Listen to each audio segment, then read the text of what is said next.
Drawing journey எப்படி start ஆச்சுன்னு சொல்கிறேன். ஒரு செகண்ட் ஸ்டாண்டர்ட் படிக்கிறப்ப எங்கள் அம்மா வந்து நீ பாட்டு கிளாஸ் போ, நீ டான்ஸ் கிளாஸ் போ, கற்றுக்கோ அப்படின்னு சொல்லிட்டு என்ன பண்ணாங்கன்னா, அந்த சரஸ்வதி பூஜை வரும்ல அப்போ எடுத்துகிட்டு போய் என்னை வந்து பாட்டு கிளாஸில் உட்கார வச்சுட்டாங்க. எனக்கு வந்து 3rd ஃப்ளோரில் வந்து ட்ராயிங் கிளாஸ் எடுக்கிறாங்கன்னு சொல்லிட்டு பசங்க சொல்லிட்டு இருந்தாங்க.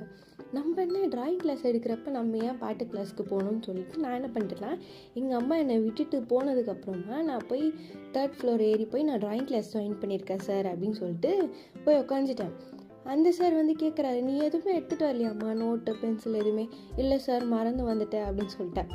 அவர் என்ன பண்ணார்னா, ஒரு A4 ஷீட்டு, அப்புறம் ஒரு பென்சிலு, ஒரு இரேசரு இதெல்லாம் ரெடி பண்ணி கொடுத்து ஃபர்ஸ்ட் வந்து வரைகிறதுக்கு நான் கற்றுக்கிறேன். அப்போ தான் எனக்கு வந்து அவ்வளோ இன்ட்ரெஸ்ட் வர, மற்ற எல்லாத்துலேயும் விட எனக்கு வந்து ட்ராயிங் பெயிண்டிங்னால் எனக்கு செகண்ட் ஸ்டாண்டர்ட்லேயே அவ்வளோ இன்ட்ரெஸ்ட் வந்துச்சு. அப்புறமா வந்து அன்றைக்கி முடிச்சுட்டு வீட்டுக்கு போகிறேன். வீட்டுக்கு போனதுக்கப்புறம் எங்கள் அம்மா கிட்ட நான் ஆசையாக அந்த ஃபஸ்ட்டு நம்ம எல்லோரும் என்ன வரைவோம், அந்த ஒரு கூரை வீடு மாதிரி வரைவோம்ல, அதை எடுத்துகிட்டு போய் காட்டுறேன். அம்மா அம்மா இங்கே பார்த்தீங்களா நான் எவ்வளோ அழகாக வரைஞ்சிருக்கேன் அப்படின்னு. எங்கள் அம்மாவுக்கு ஒரே ஷாக்கு. அடியே நான் உன்னை வந்து பாட்டு கிளாஸில் தானே போய் உட்கார வச்சேன், நீ எதுக்கு ட்ராயிங் கிளாஸ் போனேன்? பாட்டு கிளாஸ்லாம் எவன் போவான், எனக்கு ட்ராயிங் தான் பிடிச்சிருக்கு, நான் ட்ராயிங் கிளாஸ் தான் போவேன் அப்படின்னு சொல்லிட்டேன். எங்கள் அம்மா மண்டையில் அடித்து கஷ்டப்பட்டு காசு கட்டுறதுனால நீ வந்து ட்ராயிங் கிளாஸ் போறியா, நீ வீட்டில் உட்காந்து ட்ராயிங் பண்ணு, முதல்ல நீ பாட்டு கிளாஸ் போ அப்படின்னு சொல்லிட்டு பாட்டு கிளாஸே சேர்த்து விட்டாங்க. ஆனாலும் நான் என்ன பண்ணுவேன்னா, சாட்டர்டே சண்டே தான் கிளாஸ் இருக்குமா, பாட்டு கிளாஸ் முடிஞ்சதுக்கப்புறம் ஸ்ட்ரெயிட்டாக போய் ட்ராயிங் கிளாஸில் உட்காந்துருவேன்.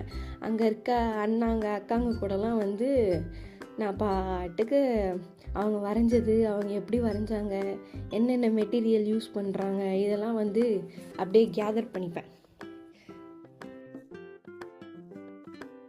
கேதர் பண்ணதுக்கப்புறமா எங்கள் வீட்டுக்கு போய் அடம் பிடிப்பேன், எனக்கு இந்த கலர் வாங்கி தாங்க, எனக்கு இந்த கலர் பென்சில், எனக்கு க்ரையான்ஸ் வேணும், எனக்கு பெயிண்ட் வேணும் அப்படின்னு சொல்லிட்டு அடம் பிடிச்சி டெய்லியும் படிக்கிறேனோ இல்லையோ, ஆனால் வந்து ஒரு ட்ராயிங்கோ ஒரு எல்லாத்தையுமே வந்து நான் வரைஞ்சி ப்ராக்டிஸ் பண்ண ஆரம்பித்தேன். பட் அந்த டைம்லலாம் நம்மக்கிட்ட ஃபோன்லாம் கிடையாதுல்ல. ஸோ இந்த புக்கில் வர கார்ட்டூன் பிக்சரு, நம்ம ஸ்கூல் புக்கில் வர திங்ஸ்லாம் இருக்குல்ல, அதெல்லாம் வந்து சும்மா அப்படியே ப்ராக்டிஸ் பண்ணி அப்படியே இந்த ட்ராயிங் ஸ்கில்ஸை வந்து நான் வளர்த்துக்கிட்டேன்.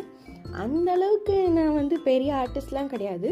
பட் ஓகே, ஒன்றுமே தெரியாமல் ஓரளவுக்கு நல்லா வரைவேன், அந்த மாதிரி தான். அதுக்கப்புறம் தான் வந்து என்னோடய ட்ராயிங் ஜேர்னி வந்து ஸ்டார்ட் ஆச்சு. பட் நான் வந்து அப்போ வரைஞ்ச ட்ராயிங்ஸ்லாம் வந்து நான் எடுத்து